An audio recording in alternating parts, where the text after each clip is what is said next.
And they're like, we don't even want the oil. Like, we want to not frack. We want to keep the... They're environmentalists. Yeah.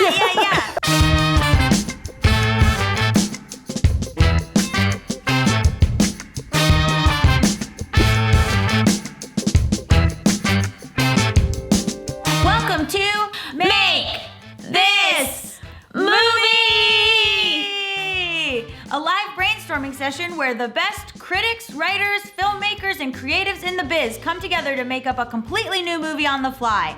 I'm your host, Gaby Dunn. And I'm your other host, Allison Raskin. Thank you for joining us. Today we are making a Bong Joon-Ho movie and I am so excited. So Bong Joon-Ho's films are characterized by their depictions of, social issues, specifically the damaging effects of our current economic system and class struggles inherent within. You might remember him from 2019's Parasite, which made history as the first international film to win Best Picture. I love Snowpiercer, which was that movie that took place on a train and they ate a baby.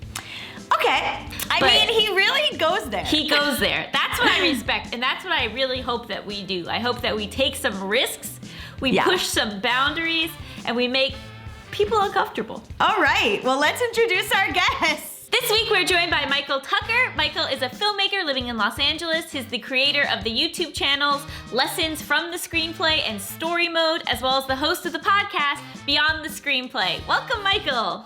Thank you. Excited to be here.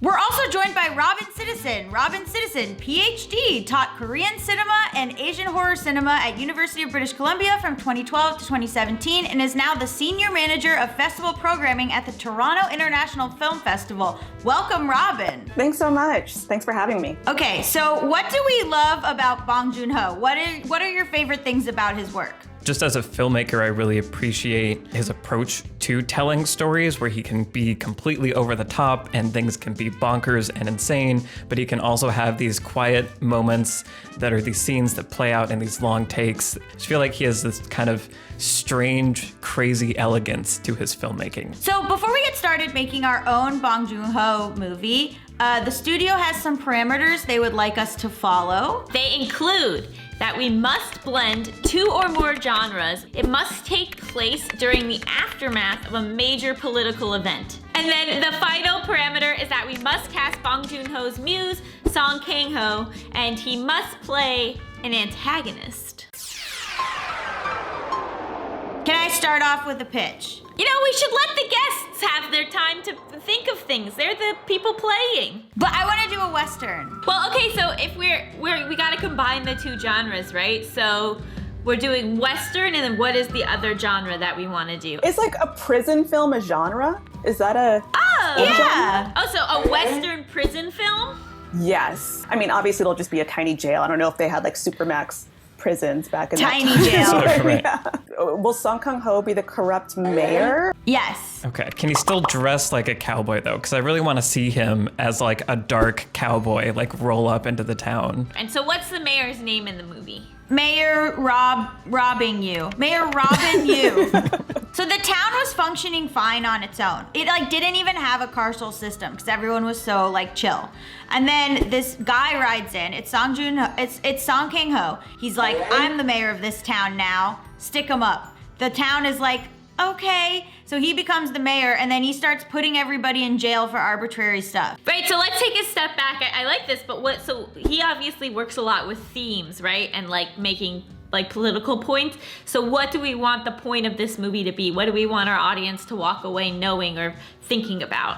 Well, class and corporate greed are major themes for him. It's a little bit too early for corporate greed, but it's not too early for just people in authority taking money and resources for themselves. And resources is a big Western theme. He's taking over the town because the town actually sits on an oil reserve.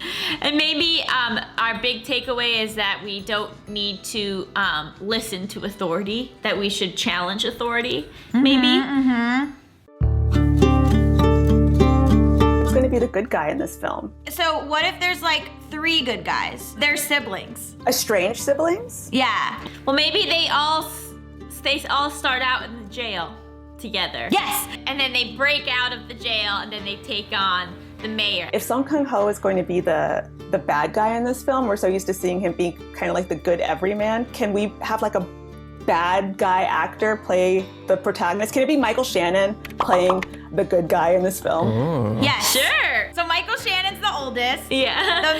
The middle sibling is someone who, like, the mayor rode in with all this, like, really good food or whatever, and they tried to steal the food. Yeah, or they thought that it was for everybody. They didn't Yeah, realize. they thought it was for everybody, so they took some, and then they got thrown in jail. Who's kind of like an actor that plays like a bumbling person. What's the guy on New Girl, Winston? I like him. Okay, Lamorne Morris is the middle sibling who's kind of like bumbling. And then someone who they took their daughter. Is it that maybe it is the daughter? It is a woman who is refusing to marry the mayor, and therefore she's in jail? I imagined Florence Pugh. I Pugh. don't know how you say her last name. Florence Pugh? Pugh, I think. Pugh. Florence Pugh. Florence Pugh, yes. Okay, so what are their names? Michael Shannon's name is Winston. Not confusing at all. What's a famous Michael Shannon role name that we can give to Lamar? Who does he play in Boardwalk Empire? Nelson? Yeah. Oh my God, so it's Winston and Nelson, and then Florence Pugh is named Halston. So I'm like a structure nerd, and so I'm kind of like thinking about this in terms of structure. And so I like the idea of like the first half of the first act being getting to know these three different people and how there's already tension. And so we're understanding their backstory.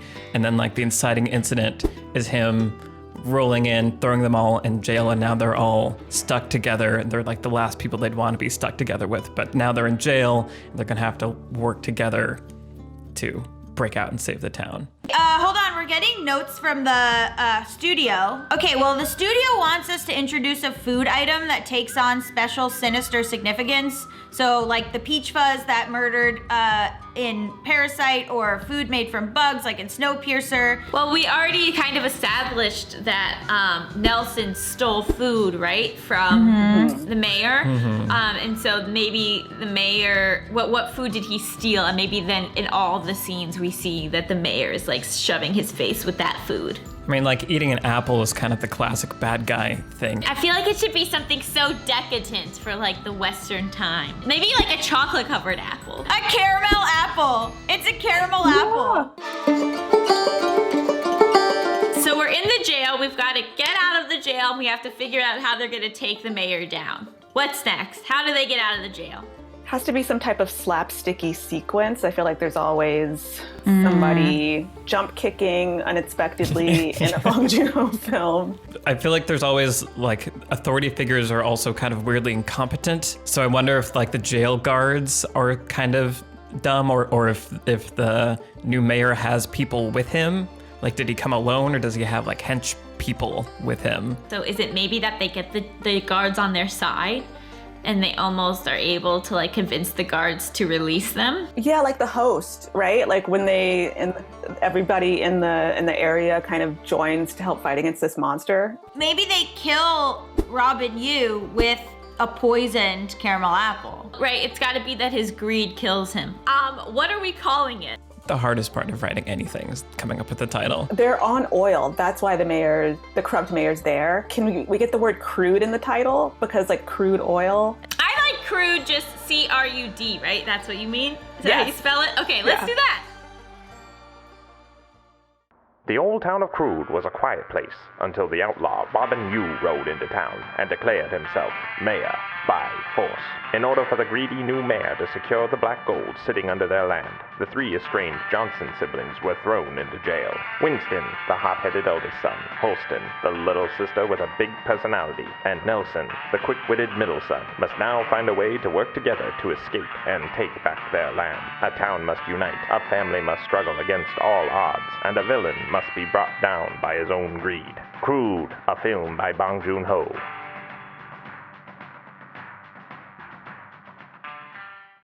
Thank you guys so much for joining us for this wonderful episode of Make This Movie. Where can people find you on the internet? Twitter @RMeredithC. I am also on Twitter @MichaelTuckerLA, and then Lessons from Screenplay you can find on YouTube. Thank you both so much, and thank you all at home for joining us for this episode of Make This Movie. Be sure to subscribe to the Sundance TV YouTube channel and hit the bell so you'll know next time we post an episode of Make This Movie. See you next week. Bye.